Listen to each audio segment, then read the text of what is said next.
Muchas gracias por la presentación. Muchas gracias a vosotros por haber venido después de la pausa del café, que es difícil. Y quería también, por supuesto, organizar o agradecer la invitación de la Xunta de Galicia y de las personas con las que he estado en contacto para preparar esta charla. Esta charla, vamos a ver si funciona, si tengo la presentación. Esta charla, la idea es daros una impresión o una visión un poco distinta de la innovación, de la tecnología y también de la ciencia. Y para ello voy a hablar de 4 aspectos fundamentales. Lo primero, me gustaría daros unos minutos de ideas de lo que es la física de partículas, y no para daros una lección sobre física, sino para poner el contexto de toda la tecnología que utilizamos en el CERN, en Ginebra.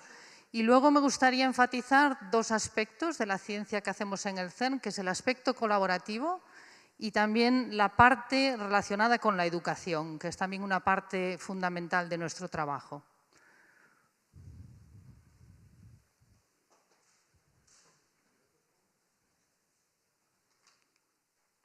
Perfecto. Muchísimas gracias. Son los 4 puntos que he mencionado y voy ya a entrar en lo que es la física de partículas, como he dicho, de forma muy breve.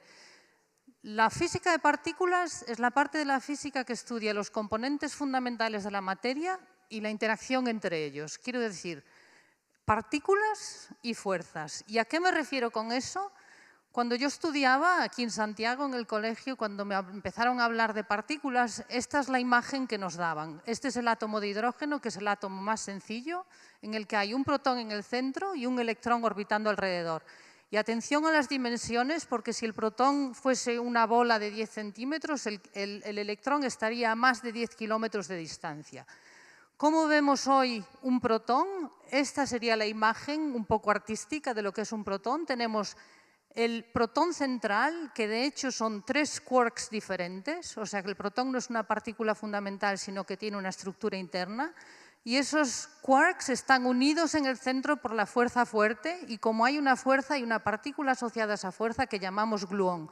Por lo tanto, pasamos de una bola inicial a 4 partículas, y además tenemos ese electrón que está unido a la parte central por la fuerza electromagnética intercambiando fotones. Una vez más, 2 partículas más. Y estas son partículas fundamentales. ¿Cómo explicamos en física de partículas esto?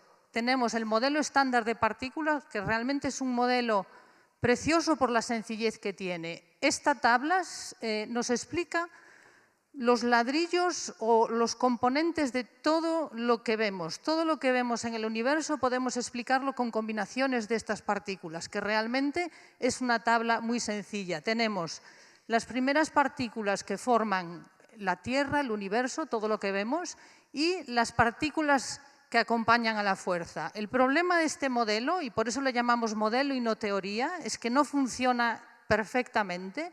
Y hay varias preguntas que no responde todavía. La primera es que cuando miramos el universo podemos explicar solo el 5 de la materia de lo que vemos. Si miramos las estrellas, las nébulas, vemos que es una combinación de partículas y solo hay un 5% de materia que explicamos con el modelo estándar. El resto, un 24%, es lo que llamamos materia oscura.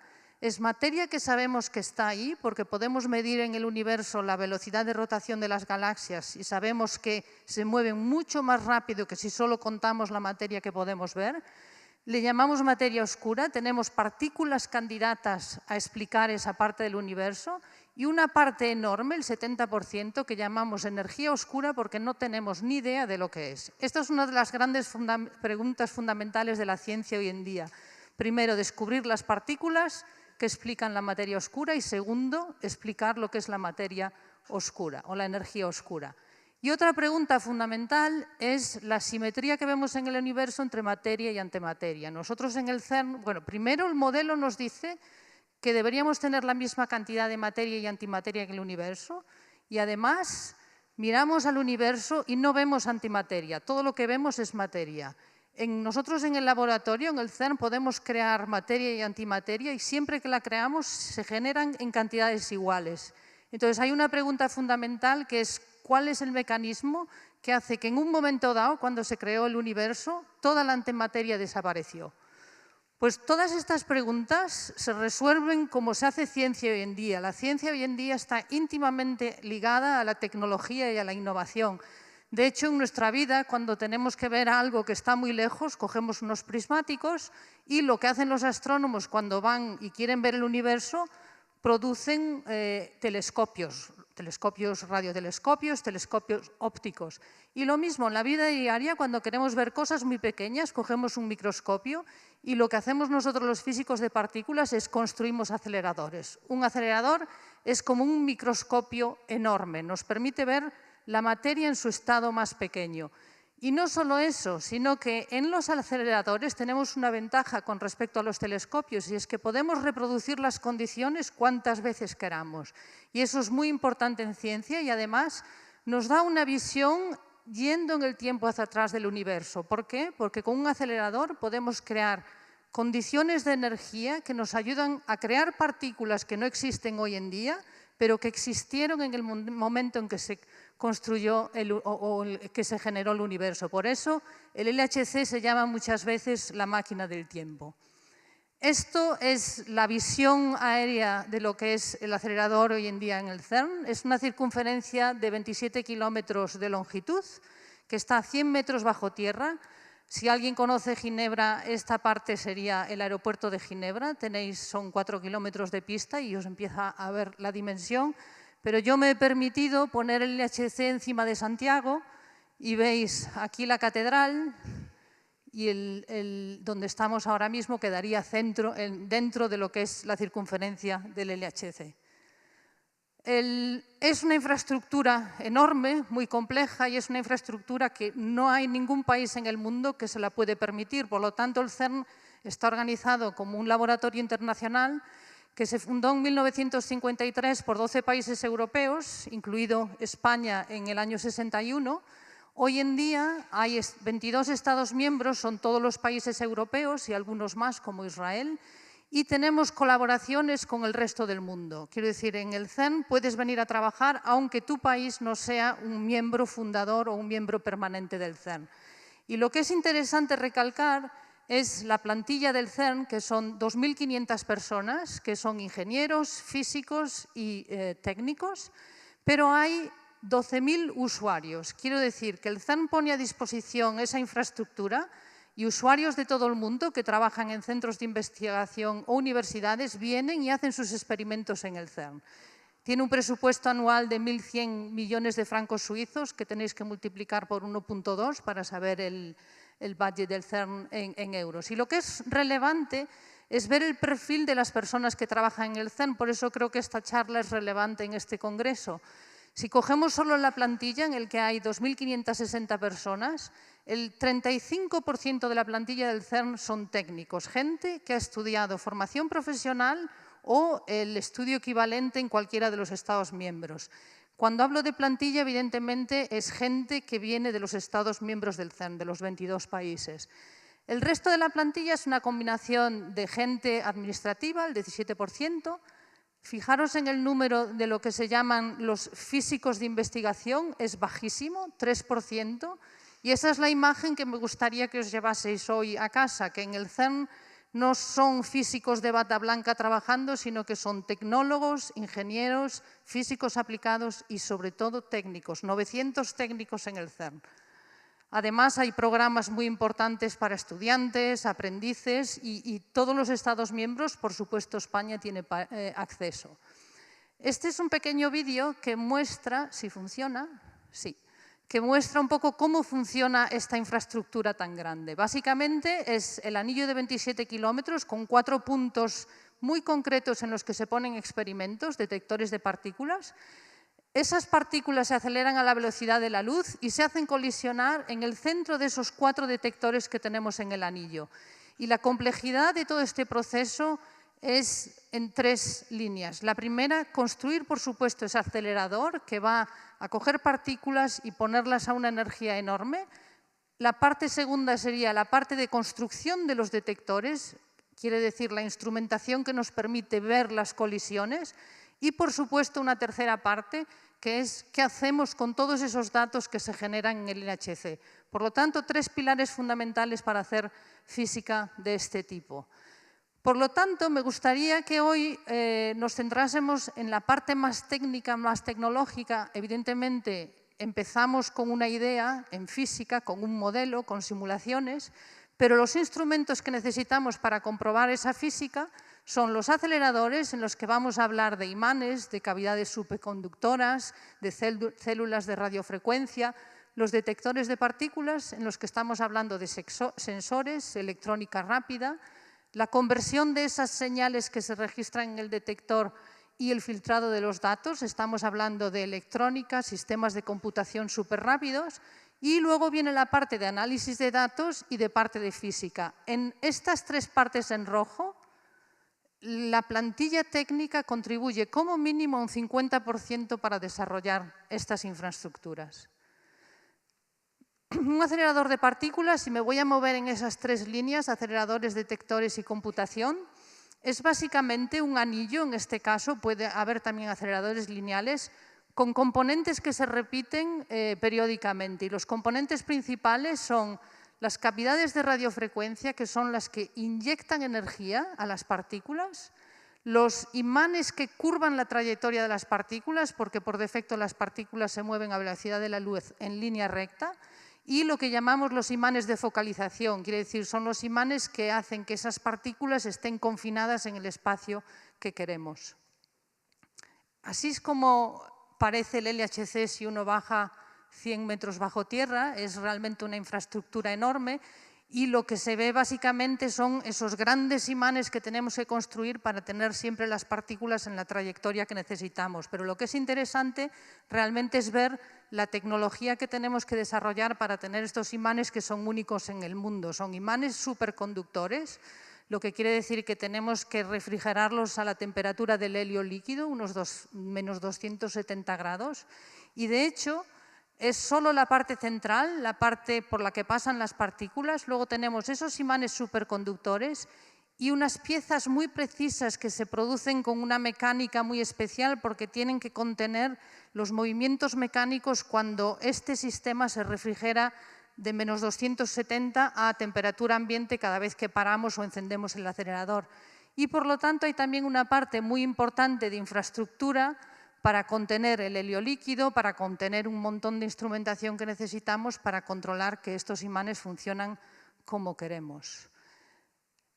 ¿Qué quiere decir? Que para construir una infraestructura de este tipo, este es el tipo de conocimiento que necesitamos. Y me he metido en la web, en la parte que es de formación profesional, y vi que algo así como el 70% de la formación o de la educación en formación profesional está incluida en las competencias que necesitamos para realizar este tipo de infraestructura, desde metrología de precisión hasta conocimientos en fuente de potencia, distribución eléctrica, seguridad y control industrial, parte de mecánica, electromecánica, control, adquisición de datos y, por lo tanto, un montón de cosas que todos los que están en formación profesional realmente pueden contribuir de una forma muy importante. El acelerador de partículas, solo para dejaros ciertos datos un poco que a mí me impresionan, incluso si llevo tantos años trabajando allí. Hemos dicho que es un acelerador de 27 kilómetros de circunferencia, lleno de imanes superconductores que llegan hasta 8 teslas, son los imanes superconductores más potentes que existen en el mundo. Se refrigeran a menos 271 grados, que es la temperatura del helio, para que sean superconductores. Son algo así como 10.000 imanes que tenemos que tener todo el tiempo controlados, y para construir esos imanes utilizamos un hilo, digamos un cable que hemos desarrollado en colaboración con la industria, que es una aleación de niobio-titanio, y son 270.000 kilómetros de hilo que hay que procesar para construir esos imanes. Y una de las cosas que son más difíciles en este tipo de infraestructura es que si necesitamos 11.000 amperios en las bobinas para que lleguen a 8 teslas, nuestro problema es que además tenemos que medir la precisión de esa corriente en micras, lo que quiere decir 10 a la menos 6 veces más precisión que la cantidad inicial. Y ese tipo de medidas son muy difíciles. O para daros una impresión de las dimensiones de lo que es esta infraestructura, en la energía almacenada en esos imanes cuando están en potencia son 10 gigajulios, que se corresponde a la energía que tiene uno de los grandes Airbus cuando está volando a 700 kilómetros por hora, es la misma energía, y nosotros cuando tenemos que parar la máquina la tenemos que parar en 40 segundos. O sea que os podéis imaginar el tipo de tecnología que hay que desarrollar para parar un Airbus que va a 700 kilómetros por hora en 40 segundos. Es el tipo de infraestructura que tenemos. Me gustaría ahora pasar a lo que son los detectores de partículas, que es la parte que yo llevo más en mi corazón, digamos, porque llevo trabajando en esto 25 años. Y básicamente a mí me gusta comparar los detectores de partículas con cámaras de fotos, en el sentido de que un teléfono que lleváis hoy en el bolsillo es una cámara que registra luz, registra fotones, y podéis hacer fotos con una resolución de 10 millones de píxeles si tenéis un iPhone de nueva generación. Pues los detectores del LHC básicamente es lo mismo, registran partículas, pero no solo los fotones, sino todo tipo de partículas que existen en el universo, podemos registrarlas, y vamos a hacer 40 millones de fotografías por segundo, y solo vamos a guardar una de esas fotografías, la mejor foto, la que sabemos, en la que hay ciencia que queremos investigar. Este tipo de aparato significa que tenemos que tener, además de un sistema de fotografía muy preciso, tiene que ser muy inteligente porque tiene que coger la información y con una rapidez de un segundo analizar esas 40 millones de fotos y ver las que me quedo y ver la que guardo. Además, el detector de partículas es enorme en el sentido de que tiene que garantizar que todas las colisiones que se producen en el acelerador se registren sin tener grietas. Tengo que medir varias propiedades de esas partículas. Tengo que medir su energía, tengo que medir su momento, tengo que medir su carga, tengo que medir por dónde pasan las partículas y además tiene que ser muy rápido y estar disponible todo el tiempo. Y esa es la complejidad de los detectores de partículas. Esta es una fotografía del detector, de uno de los detectores del LHC, es el detector Atlas, que es uno de los más grandes. Y para tener una impresión de la dimensión, aquí tenéis 2 estudiantes de FP haciendo labores de mantenimiento. Y es una estructura de 25 metros de alto, 45 metros de largo, 7.000 toneladas de tecnología asambladas con precisión de micras, 3.000 kilómetros de cable. Y para que tengáis una impresión más concreta, lo he puesto encima del Museo de la Catedral para que tengáis una visión de la dimensión. Los detectores de partículas, aunque son como esas cámaras fotográficas, toda la dificultad reside en escoger la mejor tecnología que tenemos disponible o la mejor tecnología que podemos imaginar para hacer las distintas capas de este detector. La capa interna del detector es una capa muy ligera, muy ligera, que tiene una cantidad enorme de canales electrónicos porque lo que me va a decir es por dónde han pasado las partículas. Y por eso tiene que ser tan ligera, porque no puede absorberlas. Tiene que registrar su paso y dejarlas pasar a las siguientes capas, que son estas capas que llamamos calorímetros, que miden la energía de las partículas. Y luego envolvemos todo el detector con una capa especial de detectores que solo va a registrar un tipo específico de partículas.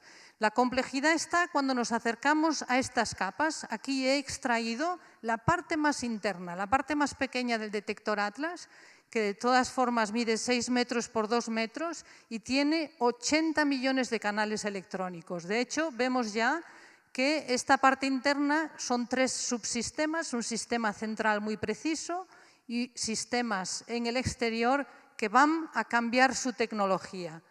Para tener una idea más precisa, esta sería el haz de partículas.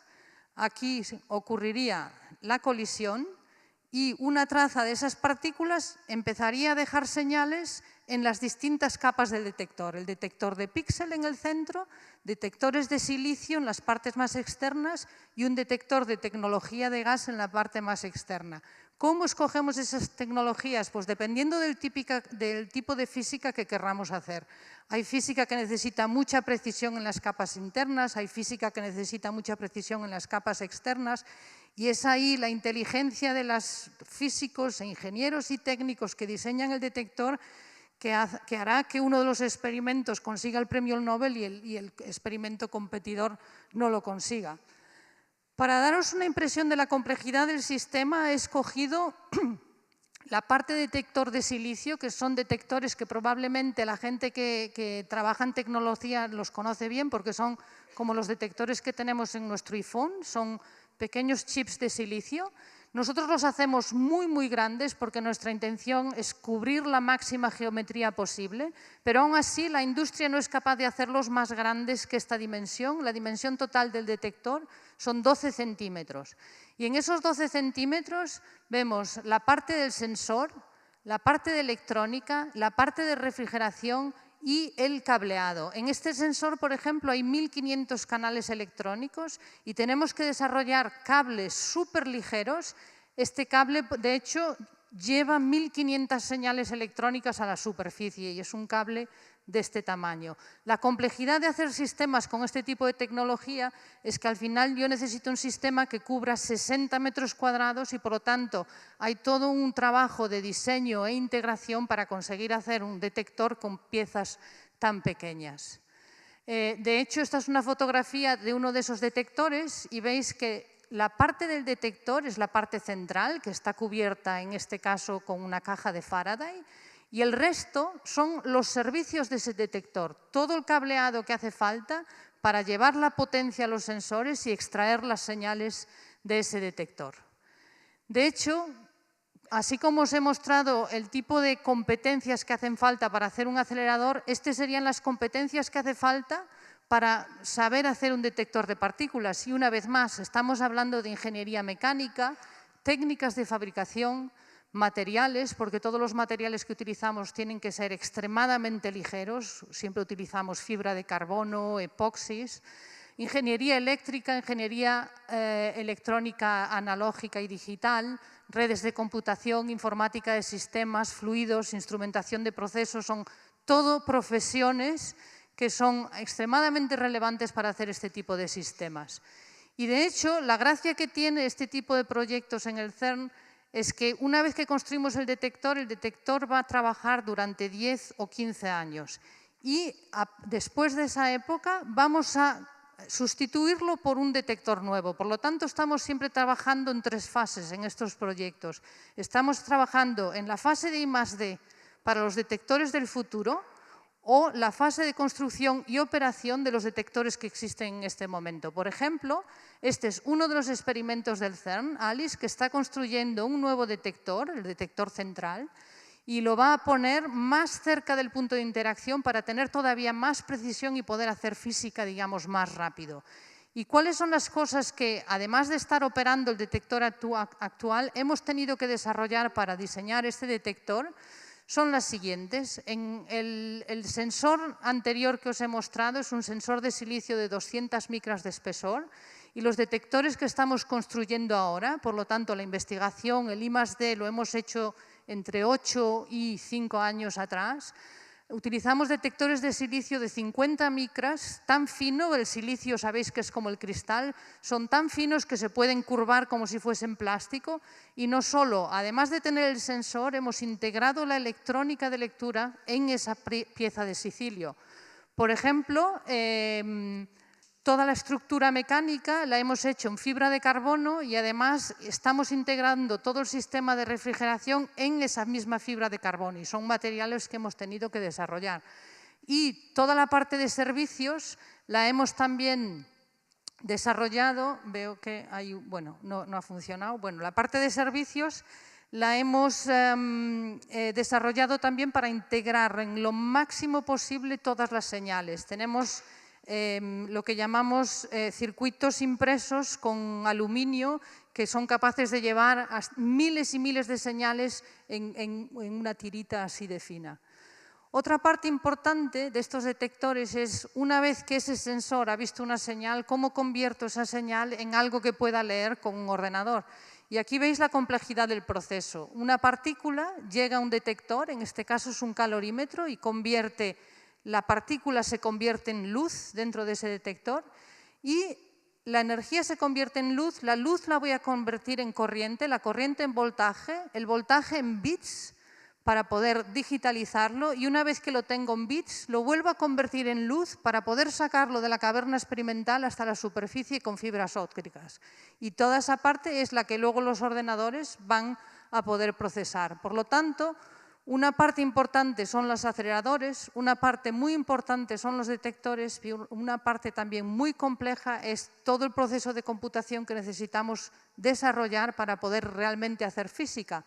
De hecho, producimos demasiados datos. Habéis visto al principio que tenemos esas colisiones cada 25 nanosegundos que hay que registrar y si registrásemos todos esos datos necesitaríamos registrarlo en CDs, 100.000 CDs por segundo, lo que evidentemente no tiene sentido. Eso equivale a algo así como la misma cantidad de información que si se hiciesen 50.000 llamadas telefónicas a la vez. Por lo tanto, no podemos grabar todos esos datos y tenemos que imaginar un sistema de filtrado que sea inteligente, que me diga ya qué datos quiero guardar y qué datos no voy a utilizar para los análisis de física. Por lo tanto, el detector va a ver 40 millones de sucesos o de eventos cada segundo, pero no, solo mandamos para procesado unos 200, que son los que sabemos que pueden contener física en la que se pueden descubrir cosas nuevas. Y aún así, a pesar de que solo cada segundo enviamos 200, digamos, paquetes de información, es demasiada información para los sistemas de computación que existen hoy en día. Es imposible que aunque pusiésemos todos los PCs juntos que tenemos en la región, se pudiese hacer la misma física. Y eso es lo que llevó al CERN a desarrollar lo que se llama la GRID, que hoy en día conocéis como Cloud, que es, a mí me gusta compararlo un poco con la web, en la que ya somos hoy todos muy familiares. En la web lo que estamos haciendo es compartir información. En la GRID o en Cloud lo que haréis en el futuro será no solo compartir información, sino también compartir recursos de computación. Y no solo eso, tú enviarás algo a hacer a esa red de computación y no sabrás dónde ese trabajo se está haciendo y además gente que trabaja en otro sitio habrá optimizado el proceso para que tu proceso en sí sea mucho más rápido. ¿Y por qué se hace eso? Porque en el CERN somos grupos enormes de investigación, de hecho en un experimento puede haber 3.000 científicos intentando analizar los datos a la vez y tienen el mismo derecho que si tuvieses o estuvieses sentado en el CERN haciendo análisis. Por lo tanto, hemos tenido que desarrollar esa infraestructura para que la gente que trabaja en el CERN o trabaja en sus universidades, como la Universidad de Santiago, tengan acceso en tiempo real a los datos. O sea que estamos compartiendo no solo información, sino también capacidad de computación e inteligencia para hacer esa computación. Una pregunta importante cuando la gente empieza a entender el componente tan técnico de una organización como el CERN es, ¿pero quién trabaja en el CERN? ¿Sois los físicos? ¿Son los técnicos? Pues es una combinación, porque el problema que tenemos en el CERN es que nuestros proyectos son larguísimos en el tiempo. De hecho, un experimento como el experimento Atlas en el LHC, el Large Hadron Collider, lleva algo así como 20 años diseñarlo. Y como no podemos trabajar todos en eso, lo que hacemos es distribuir nuestras competencias en varios proyectos. Aquí tenéis un ejemplo de los años que invirtió el CERN en hacer diseño I+D para el LHC, la parte de prototipaje, que es enorme, y la parte de construcción, y luego se hace física con ese detector. Pero lo que estamos haciendo ya es trabajar en los proyectos futuros, que es uno de ellos le llamamos el High Luminosity LHC, que es utilizando el mismo acelerador vamos todavía a incrementar más el número de colisiones que tenemos en el detector y por lo tanto eso significa cambiar tanto el acelerador como los detectores. Y estamos haciendo la I+D y ya casi en la fase de prototipaje para ese proyecto. Y no solo, tenemos además dos proyectos que miran al futuro. Uno se llama CLIC, las siglas vienen del Linear Collider, un acelerador lineal, o FCC, que significa Future Circular Collider, que sería un acelerador de 100 kilómetros de diámetro para llegar a energías 5 veces más altas de los que tenemos en el LHC. Por lo tanto, veis que las competencias que se utilizan en el CERN, por supuesto, hacen falta físicos e investigadores, pero hace falta también un 30 a un 40% de equipos técnicos que toman el liderazgo en las fases de diseño, I+D y construcción. Y esa parte es constante, independientemente del estatus de los proyectos en los que trabajamos. Como he mencionado, estamos ya trabajando en esa parte que llamamos High Luminosity, con más interacciones, más colisiones en el acelerador. Y eso hace que tengamos que desarrollar tecnologías que realmente sí son muy específicas al CERN. Hay muy poca gente en el planeta que pueda construir los imanes tan grandes como los construimos, o los colimadores que le llamamos, que son esas piezas que mantienen el haz de partículas muy unido para que colisione exactamente donde queremos. Estamos construyendo y desarrollando con la industria lo que llamamos los superconducting links, que son unas especies de cables superconductores que ayudaría a que tengamos muchos menos servicios en las cavernas. Y, por ejemplo, lo que llamamos crack cavities. Hoy en día en el acelerador, si vemos los paquetes de partículas, chocan frontalmente, y la idea que tenemos para el futuro es que en vez de chocar frontalmente, choquen en diagonal para que haya más colisiones cada vez que hay una colisión. Evidentemente, estas son tecnologías que son muy propias del CERN, muy propias de física de aceleradores, pero estamos también pensando, hay como un cambio en la forma de pensar en el CERN de cómo las nuevas infraestructuras tienen que diseñarse. Y ahí es donde entran cosas que hemos visto ya esta mañana, por ejemplo, la robótica. Lo han explicado muy bien lo que son las 4 generaciones de la industria. A mí me gusta también añadir que en la cuarta, en la que estamos entrando, no es solo la utilización de los robots, sino también la cooperación entre los robots, los humanos y las infraestructuras específicas para las que esos robots se construyen. Y de hecho en el CERN la parte de robótica se centra solo en 2 aspectos por el momento, que es la primera, garantizar la seguridad del personal del CERN, y la segunda, mejorar la disponibilidad del acelerador. ¿Qué quiere decir? Que vamos a utilizar robots en zonas peligrosas. Hay que tener en cuenta que esta es una infraestructura a 100 metros bajo tierra, con niveles de radiación importantes, y utilizamos la robótica para reemplazar a los humanos en ese tipo de intervenciones, y mejorar la disponibilidad en el sentido que la robótica nos puede ayudar a que cuando algo falla, en vez de enviar un equipo de personas, mandas un robot y hace que la intervención sea mucho más rápida. De hecho, no utilizamos excesivamente la robótica, y de hecho en esta gráfica veis el número de intervenciones en función del año, desde el año 2015, que empezamos realmente a utilizar muchos robots, y el número global no es muy grande. Lo que sí es impresionante es el crecimiento exponencial y cómo creemos que eso se va a desarrollar en el futuro. Y en el CERN en concreto estamos diseñando los nuevos aceleradores de forma que la mayoría de las intervenciones estén hechas por robots. Y eso lo que significa, evidentemente, que tiene que haber una parte muy importante de competencias en robótica, pero también hay que cambiar la forma de pensar, porque una infraestructura no se diseña igual cuando tienes un ejército de gente que la puede mantener o cuando tienes robots. Y entonces en ese diseño ya estamos incorporando toda la parte de robótica.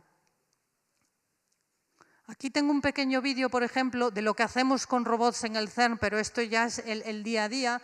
Básicamente se utilizan, como he dicho antes, para proteger el personal, y aquí tenemos robots que en algunas de las facilidades o infraestructuras que tenemos, que se hace física médica, se producen isótopos y es mucho más conveniente enviar un robot que está expuesto a la radiación que una persona que tiene que ir rápidamente para no estar mucho tiempo expuesto y salir. Entonces, este tipo de infraestructuras las tenemos como las tienen muchas industrias. Yo creo que la complejidad de lo que hacemos en el CERN es que son realmente robots increíblemente específicos, que se utilizan no como en la industria, que se utilizan para hacer procesos repetitivos. Aquí necesitamos robots para hacer procesos que son increíblemente específicos, y esa es la complejidad. Aquí tenéis uno de los robots que coge muestras radiactivas, las mide y dependiendo del nivel de radiación las va a catalogar, y luego hay una persona que las va a medir en más precisión.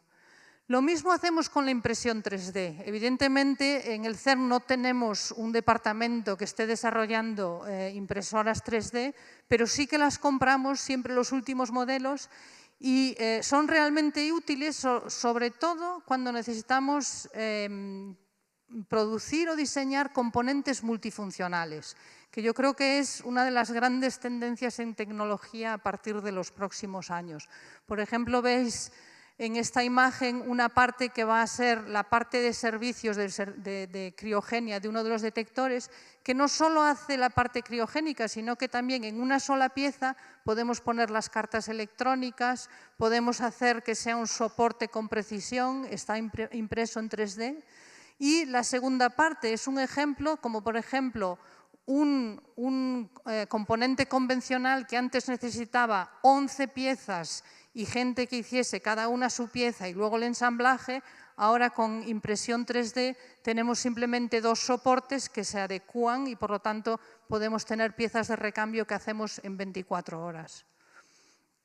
Y luego hay ejemplos que es cuando la industria va más rápida que en el CERN. En el CERN se desarrollan multitud de tecnologías, pero hay muchas cosas que van excesivamente rápidas para nosotros. Por ejemplo, si recordáis la escala de tiempo de la que hablé al principio, en la que digo que hacen falta algo así como 15 años de I+D para poder tener un detector de partículas, quiere decir que en un momento dado nosotros tenemos que fijar la tecnología que vamos a utilizar. Y, por ejemplo, en el LHC, hoy en día, 2018, en electrónica estamos utilizando tecnología que de hecho la industria desarrolló en el 97 y que ya casi no producen. ¿Por qué necesitamos hacer eso? Porque así como cuando compras un teléfono, el teléfono se rompe y lo tiras y compras otro, en el CERN no podemos hacer eso. Y entonces tenemos que tener un sistema de quality control, de calidad y de seguimiento de todo lo que hacemos que es enorme. Entonces, en un momento dado tenemos que fijar la tecnología y calificarla para el tipo de experimento que vamos a hacer. Por ejemplo, el experimento o las mejoras que hacemos en el acelerador en el 2020 llevan tecnología que en la industria se dejó de producir en el 2005. Pero son compromisos que tenemos que hacer porque si no, no podrías nunca calificar tus componentes. Me muevo ahora un poco a la computación y solo daros 2 datos. O sea, aquí veis el número de petabytes por año. Un petabyte son 1000 millones de gigabytes, lo que equivaldría a 1000 millones de películas en alta resolución. Es el número de petabytes por año que producimos en el CERN de cantidad de datos que guardamos, no los que tiramos, sino los que nos quedamos. Hoy en día estamos a un poco menos de 50 petabytes, pero dentro de 3 años sabemos que vamos a tener datos a esta cantidad y en el 2023 del orden de 400 petabytes. Ya sabemos hoy en día que esa cantidad de información es imposible procesarla. Y entonces estamos trabajando en proyectos de computación que nos permitan descubrir qué es lo que tenemos que hacer de aquí a 5 años para poder registrar toda esta información. Y de hecho, es una de las grandes preguntas que nos hacemos en el CERN. En el CERN, sabéis, se descubrió o se implementó la web, lo que hoy todo el mundo utilizamos en casa. Y nuestra pregunta es que, evidentemente, quizás la web hubiese sido posible en otro contexto o quizás Google o Amazon la hubiesen hecho. La gran ventaja de que esto haya ocurrido en el CERN es que es gratis. O sea, el CERN la desarrolla y lo pone a disposición de la sociedad absolutamente gratis. Es lo mismo que ha pasado con Grid o lo que conocéis por Cloud. Es una parte que se desarrolla en el CERN porque necesitamos hacer ciencia global de forma muy rápida. Los sistemas de computación que tenemos a disposición no son suficientes y se desarrolla una idea que luego rápidamente entra en la sociedad. Y yo creo que esa es una de las grandes ventajas de desarrollar tecnología para la ciencia, que no hay un impacto económico en lo que desarrollamos. El último aspecto que me gustaría enfatizar es la parte de ciencia colaborativa. Estos son los nombres de los 4 grandes experimentos que hay hoy en día en el LHC. Veis que básicamente cada experimento es la unión de 35, 45 países, dependiendo de la complejidad del experimento, que es lo que significa 150 a 180 instituciones en las que se cuentan universidades y centros de investigación. Y aquí tenéis el número de científicos que hacen física con esos detectores. No es evidentemente la gente que ha estado involucrada haciendo el detector, ahí habría que añadir un factor 2 por lo menos, sino realmente los científicos que tienen acceso a los datos que se han producido. Y esa es una parte que es muy específica a lo que hoy en día se llama la ciencia global. Esa parte de organización que necesitas para que toda esta gente trabaje junta. Y me gustaría dar un ejemplo de cómo se construye, por ejemplo, uno de esos detectores, que es un proyecto de 10 años. Básicamente la fase de I+D es continua y todas las instituciones que colaboran están integradas en esa fase de I+D. Pero luego lo que es interesante es ver que, por ejemplo, la idea original de cómo se hace un detector, en este caso concreto, se originó en el CERN, Estados Unidos, pero muy pronto involucras a los demás países, a instituciones de otros países que van a ayudarte a construir ese detector. De hecho, el CERN diseña, prototipa y luego hace la transferencia de conocimiento y de tecnología al resto de las universidades que se meten de lleno en el proyecto desde muy pronto y contribuyen no solo construyendo el detector, sino que además hay un retorno económico porque las partes que ellos construyen van a comprarlas en su país. Si tienen que comprar cables o tarjetas electrónicas, entonces hay una especie de feedback muy importante. Y luego todos esos grupos se vuelven a unir en la fase de testeado de ese detector, de integración en el CERN. Esas universidades mandan personal al CERN que trabajan todos juntos y la instalación y los test de ese detector en la caverna. Por lo tanto, esa es una parte importante, esa parte de ciencia colaborativa en la que tienes que saber un poquito de todo para que este proyecto salga adelante. Y es cierto que en el CERN hay 3 áreas de trabajo fundamentales: aceleradores, detectores y computación, pero para ser, digamos, pioneros en esas partes hay que tener una cantidad de competencias enorme, desde detectores hasta ingeniería, metrología, y evidentemente ese tipo de conocimiento tiene un impacto enorme en la sociedad, con una escala de tiempo que difiere dependiendo del tipo de tecnología, pero el CERN está también muy involucrado en todo lo que es transferir nuestras tecnologías para las aplicaciones biomédicas, para aplicaciones en el espacio. Hay multitud de colaboraciones con la Agencia Espacial Europea. Por supuesto, en seguridad, el CERN es una de las infraestructuras más complejas hoy en día en el mundo. 100 metros bajo tierra, 27 kilómetros, radiación, espacios confinados. Y entonces desarrollamos nuestros propios equipos para que el personal trabaje en seguridad. Por supuesto, la parte de Industria 4.0 o lo que son las tecnologías muy innovadoras. De hecho, el CERN tiene contratos con, para dar un ejemplo concreto, pues con todas las empresas de computación que nos dan sus productos para que nosotros los testeamos antes de que lleguen al mercado. O sea que hay una transferencia realmente en las dos direcciones. ¿Y cómo ocurre esa transferencia de conocimientos, de tecnología? Evidentemente hay la parte de transferencia convencional. El CERN tiene una tecnología que se demuestra que funciona, de hecho funcionan los experimentos y las empresas vienen, miran y dicen, me gusta esta tecnología, me la llevo.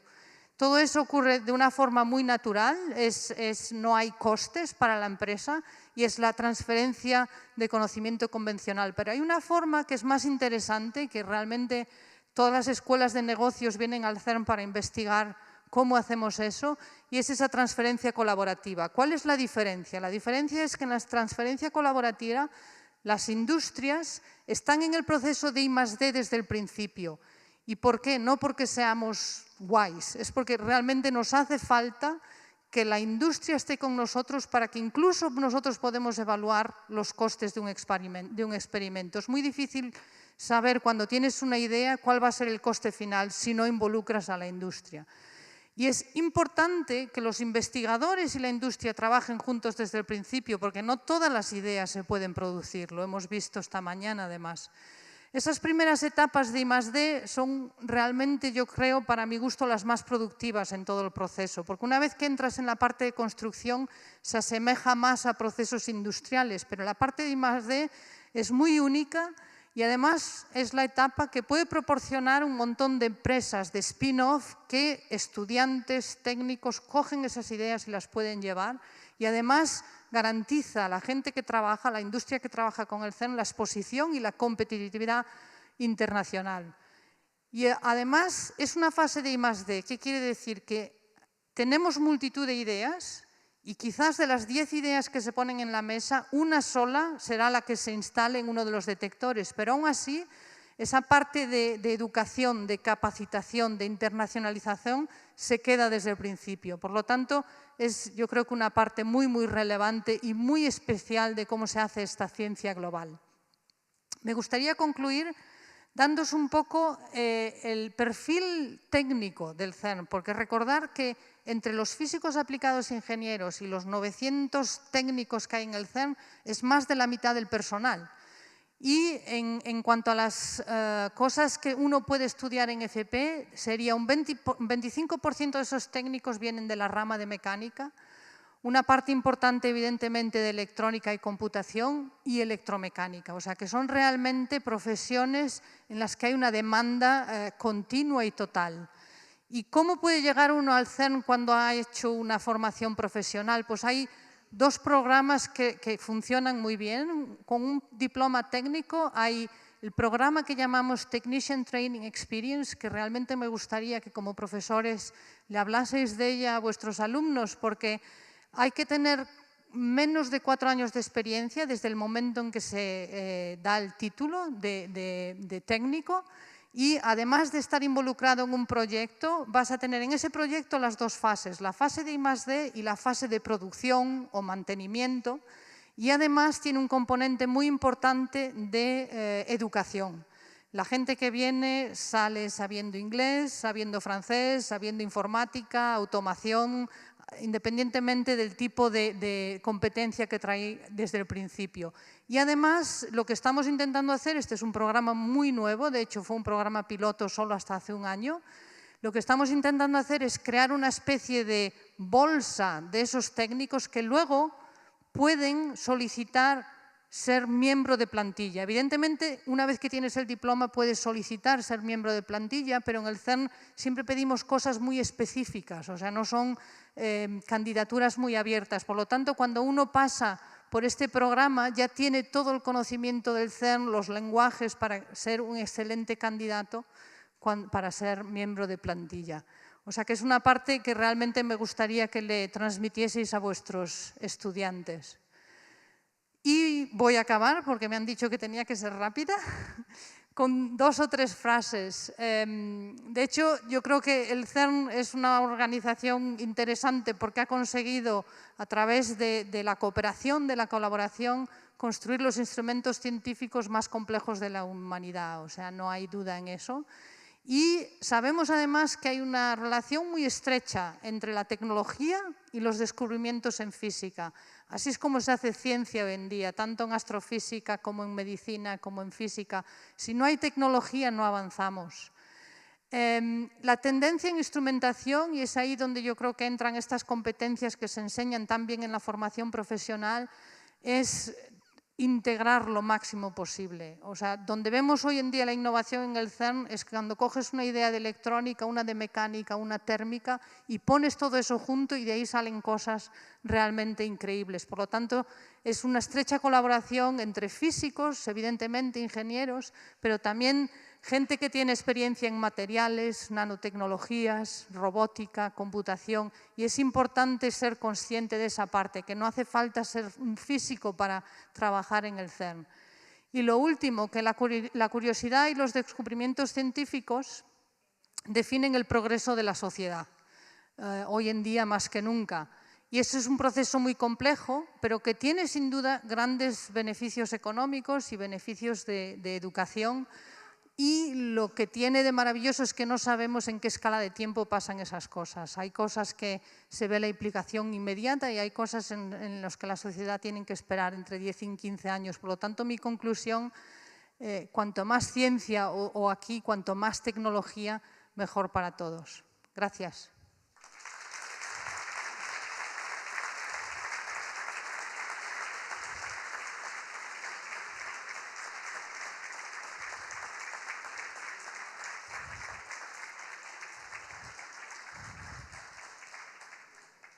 Si hay preguntas, estaré encantada de responder.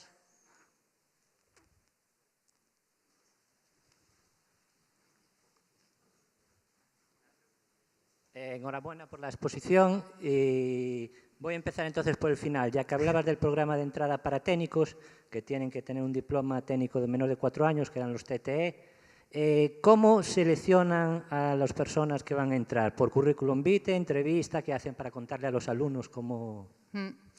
Si entras por el programa TTE, o sea, Technician Training Experience, es por currículum, pero vamos a ver, hay una especie de base de datos de los proyectos que necesitan este tipo de perfil y tiene que haber una adecuación entre el perfil de la persona y el proyecto. Y eso se va a mirar con respecto al currículum, básicamente lo que han estudiado. Lo bueno es que al ser un programa piloto, tienes muchísimas posibilidades de que esto ocurra, porque todavía no hay excesivos candidatos. Al programa de plantilla, al CERN, es tan conocido hoy en día que hay miles de solicitudes. Para los programas técnicos hay muy pocas.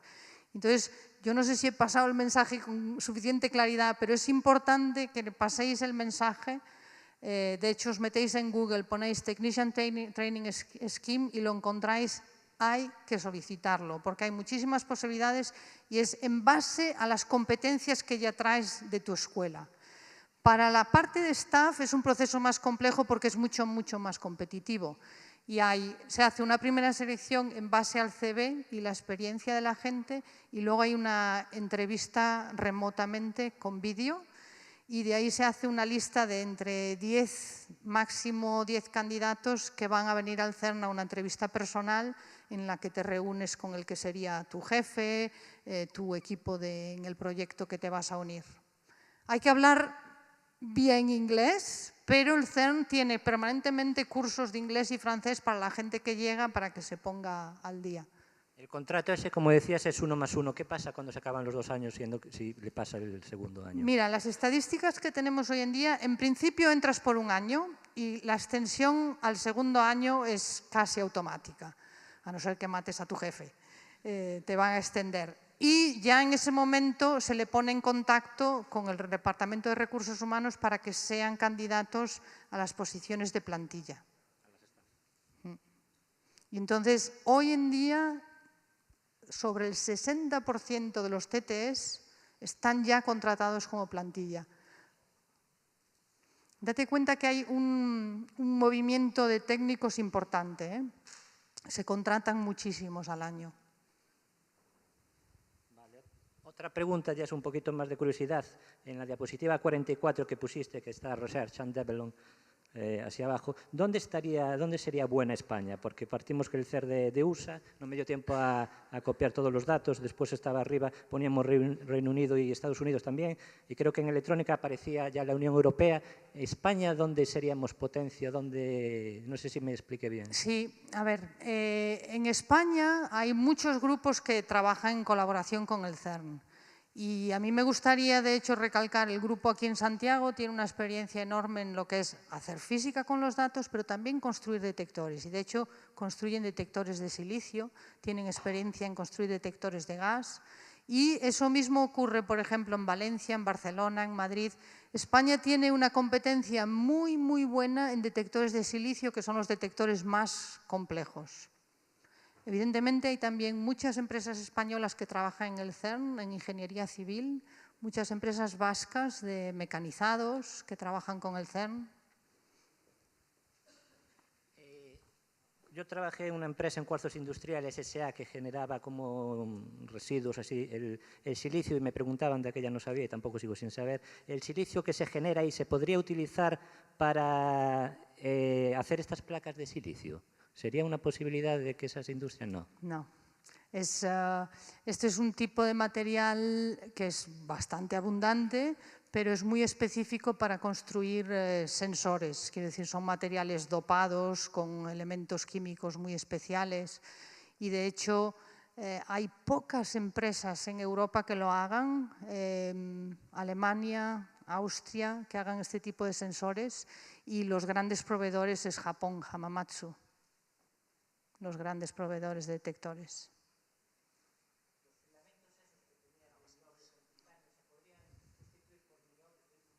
Sí, sí, de hecho, sí. Exacto, de hecho es una de las grandes líneas de investigación. Estamos con niobio titanio y ahora estamos desarrollando niobio estaño, niobio solo y varias aleaciones, porque ahí hay mucho impacto en el coste y las aplicaciones fuera. Hay ahora mucho interés en estas aplicaciones para distribuir corriente eléctrica.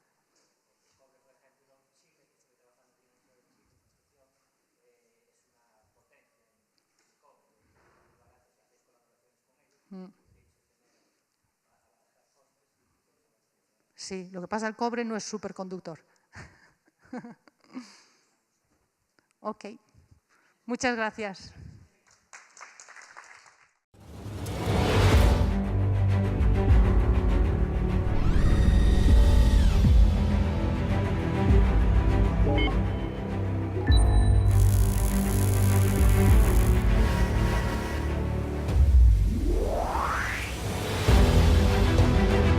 A formación profesional en Galicia é sinónimo de innovación, tecnificación e inserción laboral.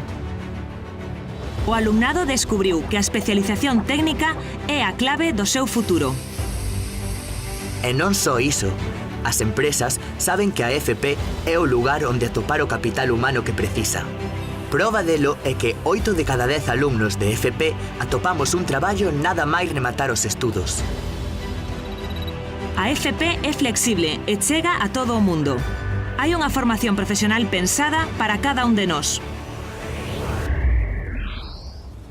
A FP Dual é o futuro da formación profesional.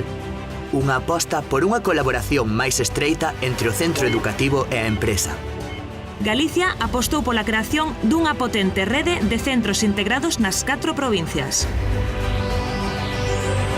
Todo un referente para o avance na FP e para o achegamento á empresa e ás súas necesidades de cualificación. E se coñeces un oficio, pero non tes o título, podes conseguir un recoñecemento oficial grazas a túa experiencia no sector. Con FP, o futuro está nas túas mans.